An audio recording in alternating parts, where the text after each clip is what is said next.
A paz do Senhor Jesus Cristo a todos.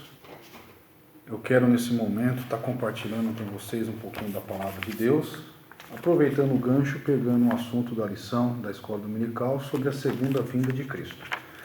O texto do dia fica em Mateus capítulo 24, versículo 27. Porque assim como o relâmpago sai do Oriente e se mostra até o Ocidente, assim será também a vinda do Filho do Homem. O texto bíblico se encontra em 1 Coríntios capítulo 15, versículo do 12 ao 19. Ora, se prega que Cristo ressuscitou dos mortos, como dizem alguns dentre vós que não há ressurreição de mortos? E se há ressurreição de mortos, também Cristo não ressuscitou. E se Cristo não ressuscitou, logo é vã a nossa pregação e também é vã a vossa fé. E assim somos também considerados como falsa testemunha de Deus, pois testificamos de Deus que ressuscitou a Cristo, ao qual, porém, não ressuscitou, se na verdade os mortos não ressuscitam. Porém, se os mortos não ressuscitam, também Cristo não ressuscitou.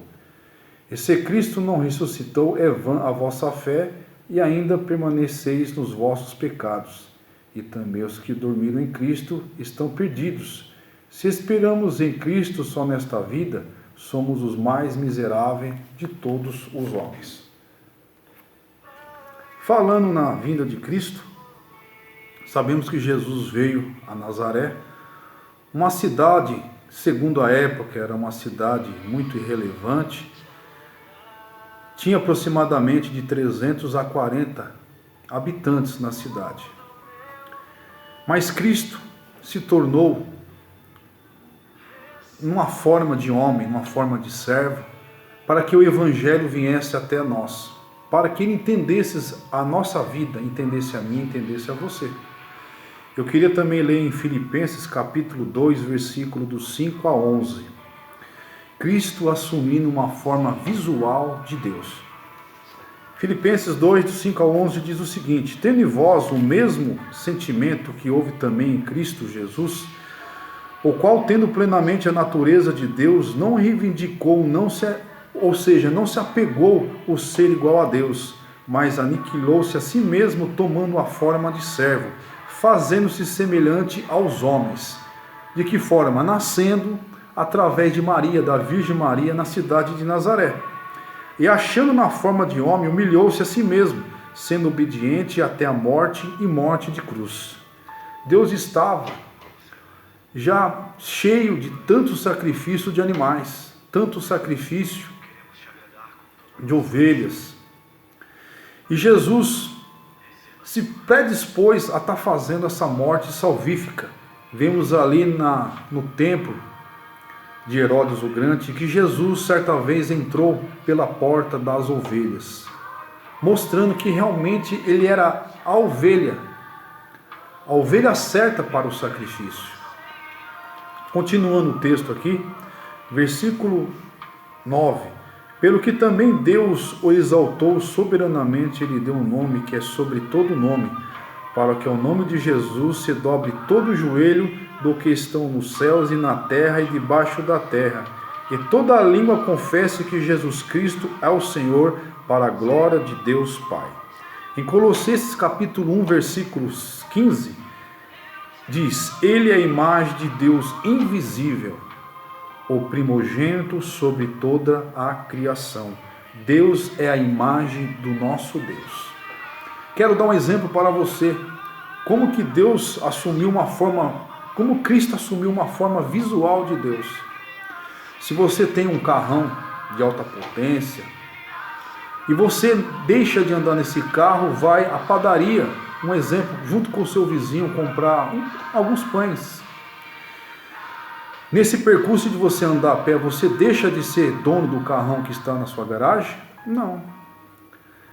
Jesus deixando os céus e vindo à terra, igual diz a Bíblia, o verbo se fez carne, ele deixou de ser Deus? Não. Ele sim teve duas naturezas, a humana e a divina, andando junto.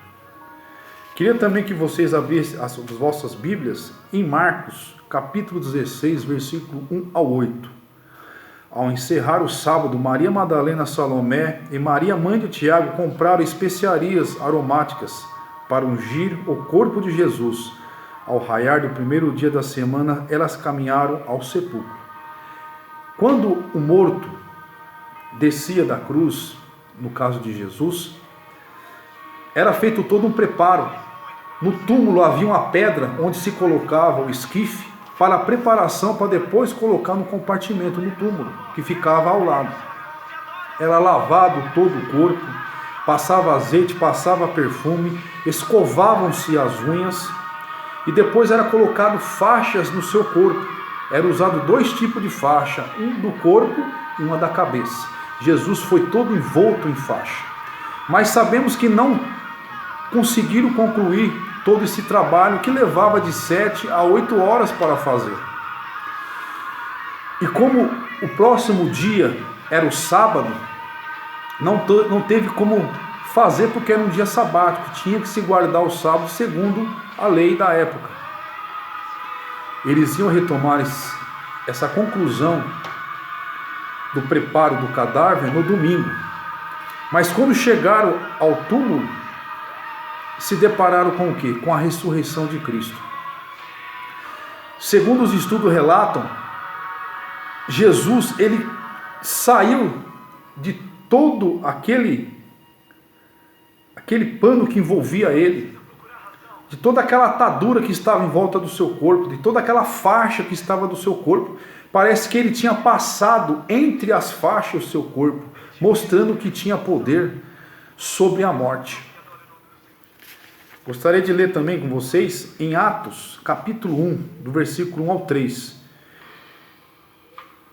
Em meu primeiro livro, como Teófilo, escrevi a respeito de tudo que o Jesus começou a realizar e a ensinar, até o dia que foi levado aos céus, logo após haver entregue os seus mandamentos por intermédio do Espírito Santo aos apóstolos que havia escolhido.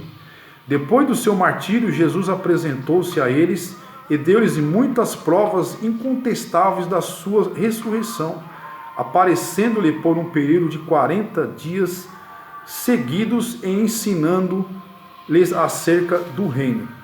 Sabemos que Jesus, ele padeceu a morte de cruz, uma morte muito sofrida na cruz do Calvário. E sabemos que a cruz era feita de 2 madeiras, uma que ficava em pé e a outra que fazia o formato de cruz. Essa que se fazia o formato de cruz, ela tinha o nome de patíbulo, que pesava de 20 a 30 quilos. Jesus levou sobre o seu ombro. E sabemos que você levando esse peso, com um certo tempo, parece que esse peso se aumenta, se multiplica. E a outra parte, chamada de stips, pesava de 60 a 70 quilos. Jesus levou não só o peso da cruz, mas também o peso do meu pecado e do seu pecado. E após a sua ressurreição, ele ficou 40 dias antes de ser assunto aos céus.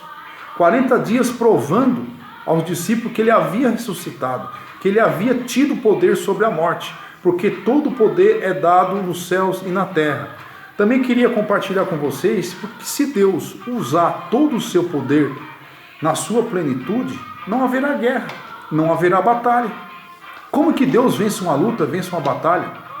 Pelo seu caráter, pelas suas qualidades. Um exemplo para você. Senaqueribe afrontou o exército do Deus Todo-Poderoso.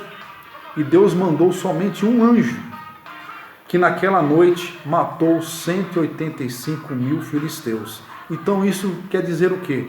Que Deus, ele não usa o seu poder na sua plenitude, porque ele é Deus. Ele é o poder. E se ele usar tudo, não existe batalha. Queria ler com vocês também em Atos, no mesmo capítulo 1, versículo 8. Contudo, recebereis quando o Espírito Santo descer sobre vós e serem minhas testemunhas, tanto em Jerusalém como em toda a Judéia, Samaria e até os confins da terra. Tendo dito estas palavras, foi Jesus elevado às alturas, enquanto eles o contemplavam, até que uma nuvem o cobriu da vista deles. E aconteceu que, estando eles com os olhos fixos no céu, enquanto ele subia surgiram junto deles 2 homens vestidos de branco, que lhes comunicavam: homens galileus, por que estáis contemplando as alturas?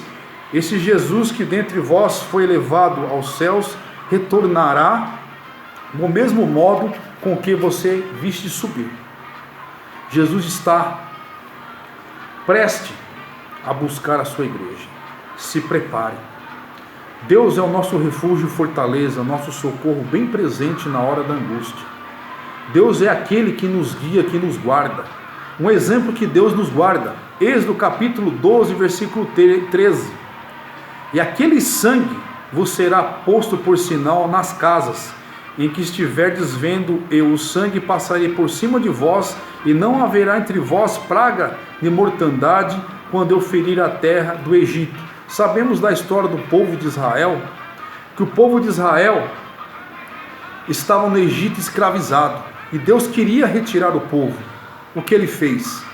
Com o endurecimento do coração de Faraó, Deus mandou as pragas, e uma das pragas foi a morte dos primogênitos. Mas Deus fez a seguinte promessa: se vocês aspergir o sangue do cordeiro que vocês irão sacrificar, e passar o sangue nos umbrais da porta, eu guardarei vós.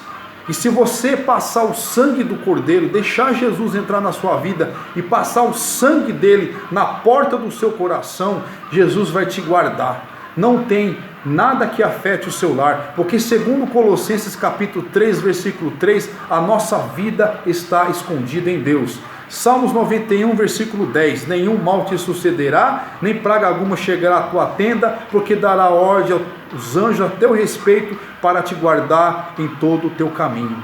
Não devemos tentar a Deus, devemos sim ter precauções, cuidados, mas Deus também faz a sua parte. Fazemos a nossa e Deus faz a parte dele. Você deve abrir o seu coração, confiar em Jesus Cristo e deixar ele fazer morada. Essa palavra que eu tenho para você,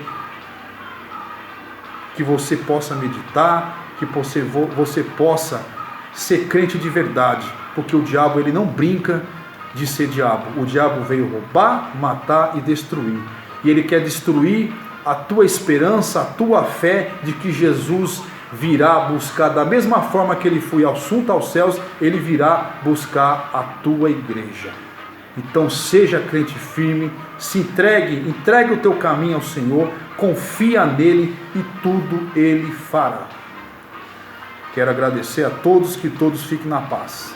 Um forte abraço, fique na paz de Deus.